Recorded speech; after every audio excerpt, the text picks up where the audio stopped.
नरेंद्र मोदी व्यापारिक रूप से भारत पर कब्जा करना चाहते हैं और कर रहे हैं, क्योंकि नरेंद्र मोदी गुजराती हैं, क्योंकि नरेंद्र मोदी के खून में व्यापार है। ये मैं नहीं कह रहा हूं, ये नरेंद्र मोदी कहे थे। वो व्यापार कर रहे हैं, आप क्या कर रहे हो?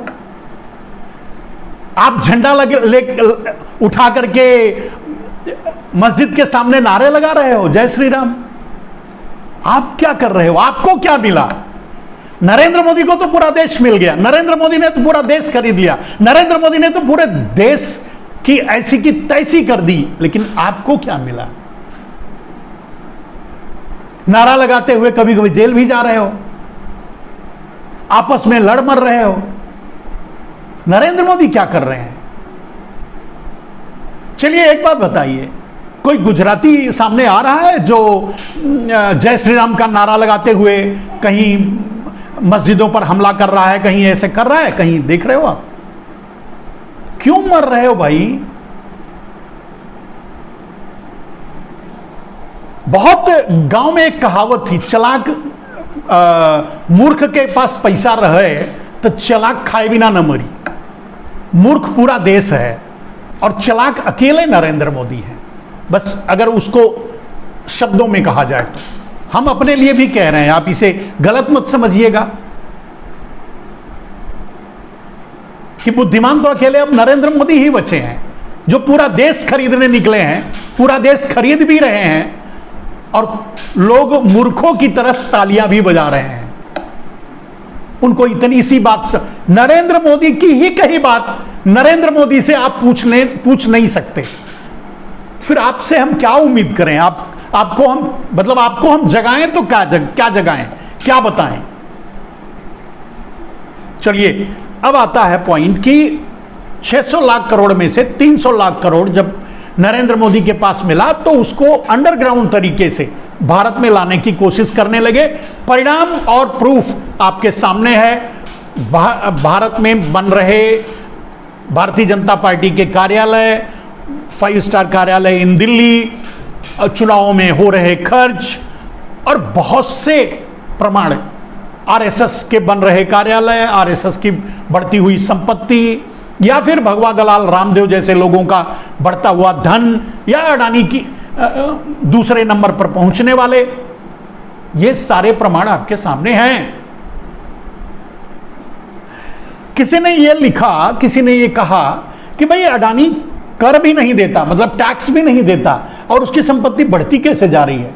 मैं बोला जब कमा के लाता तो टैक्स देता, जब उसे उपहार में मिल रहा है तो कहां से टैक्स भी नहीं देना पड़ रहा है।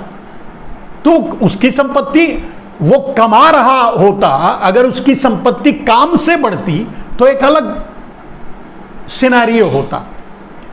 वो तो उसको गिफ्ट में मिल रहा है, हजारों पैसा इतना अडानी ग्रुप में है, यानी नरेंद्र मोदी के पास 300 लाख करोड़ है। राहुल गांधी तो 20,000 पकड़ कर बैठे हैं। जांच हो जाए तो 300 लाख करोड़ जिनके पास है, अगर उनसे वसूला जाए, उनको पकड़ कर लाया जाए, काले धन को राष्ट्रीय संपत्ति घोषित कर दिया जाए, तो मैं समझता हूं कि 80% बीच के भाई लगाते हैं ना, वो जेल में होंगे, क्योंकि 80% काले धन उन्हीं के पास है।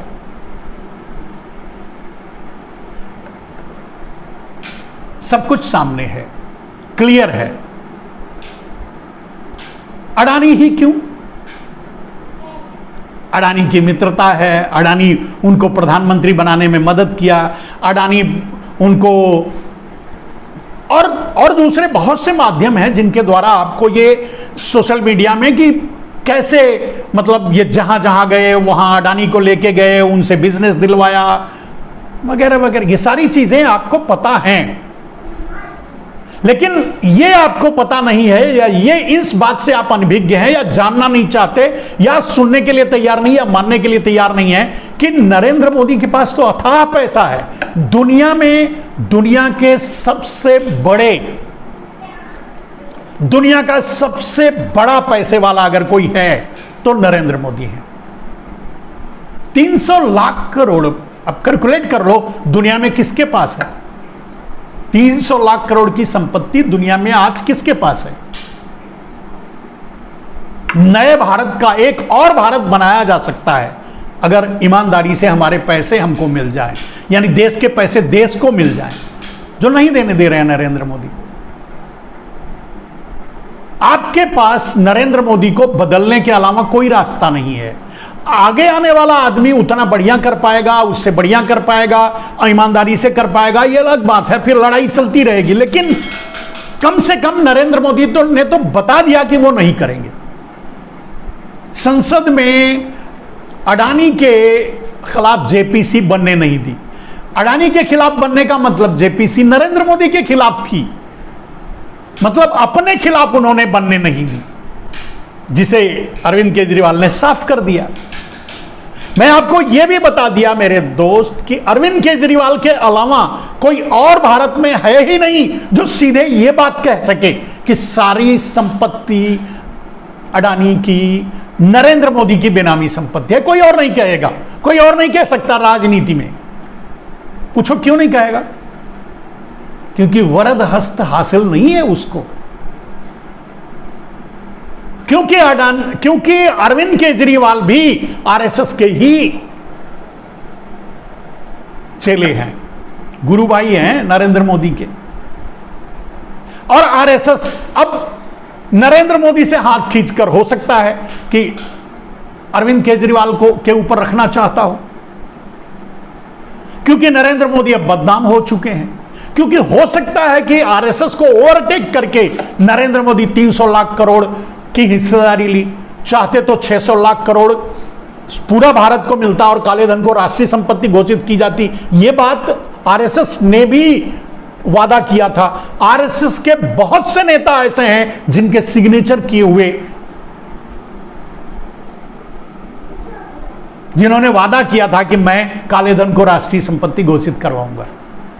भारतीय जनता पार्टी के लगभग सारे नेता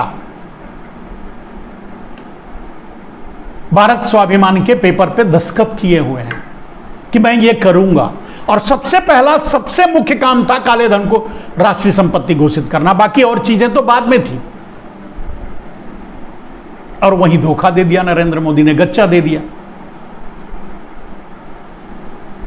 जिनको गच्चा दिया, जिनको धोखा दिया, वो भी अब जैसे मतलब अरविंद केजरीवाल ने सीधे कहा कि अडानी तो एक 15-20% का एजेंट है, उसी तरह से पतंजलि ग्रुप टोटल 15-20% के एजेंट हैं रामदेव।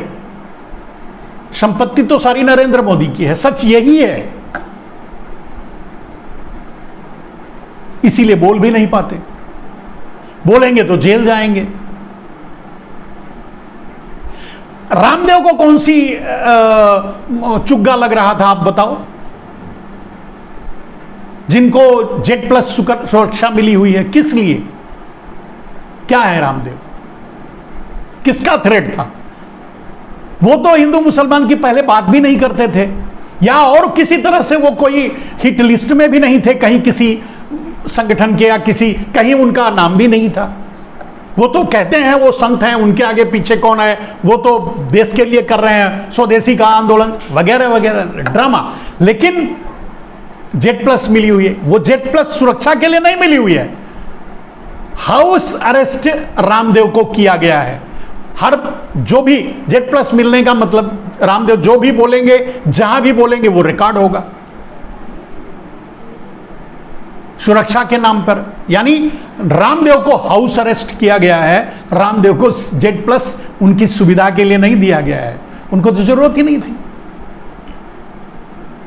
एक बार रामदेव बोलने की भी कोशिश किए थे कि काले धन पर नरेंद्र मोदी उचित कार्रवाई नहीं कर रहे हैं, जब वो एसआईटी गठित कर दिए थे। उसके बाद कुछ दिनों के बाद, शायद 2015 में, 3 दिन तक सारे चैनलों ने उनकी ऐसी की तैसी कर दी, उनका काला चिट्ठा खोल के रख दिया।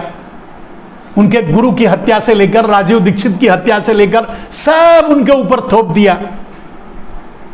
1-2 दिन के अंदर ही दिल्ली में प्रेस कॉन्फ्रेंस करके फिर से उनको कहना पड़ा कि भाई नरेंद्र मोदी जो कर रहे हैं देश के लिए अच्छा कर रहे हैं, काले धन पर वो उचित कार्रवाई कर रहे हैं, हम उनके काम से संतुष्ट हैं। तब जाकर के वो थ्रेटिंग बंद हुआ। ये सब कुछ मैं रिकॉर्ड पे कह रहा हूं, ये सब कुछ आप सर्च कर सकते हैं। अगर आप पागल हो चुके हैं, दिमाग बेच चुके हैं, आपको नहीं पता तो गूगल करके सर्च कर लीजिए जो मैं बात कह रहा हूं। मैंने कहा मैं कभी कुछ बोलता नहीं। आज अगर मुझसे कोई एक पूछे कि आप क्या बोल रहे हो, मैं बोला मैंने कुछ नहीं बोला, मैं कुछ बोल ही नहीं रहा हूं, मैं तो ये बोल चुके हैं, वही आपके सामने रख रहा हूं। ये रायता जो फैला चुके हैं पहले, वही आपको दिखा रहा हूं। मैं अपनी तरफ से एक शब्द, मैं जब भी बोलता हूं मेरा एक शब्द अपना नहीं होता। Everything is in the public domain. मैं तो गूगल से ले लेता हूं, इनका साथ रहा हूं इसलिए जानता हूं। जिन भी माध्यम से मैं बोलता हूं, जो ये कह चुके हैं वो बोलता हूं। मेरी बात पर ये रिएक्ट भी नहीं कर सकते, क्योंकि ये मैं वही बात कहता हूं जो ये कह चुके हैं। अपनी बात से कैसे इनकार करेंगे?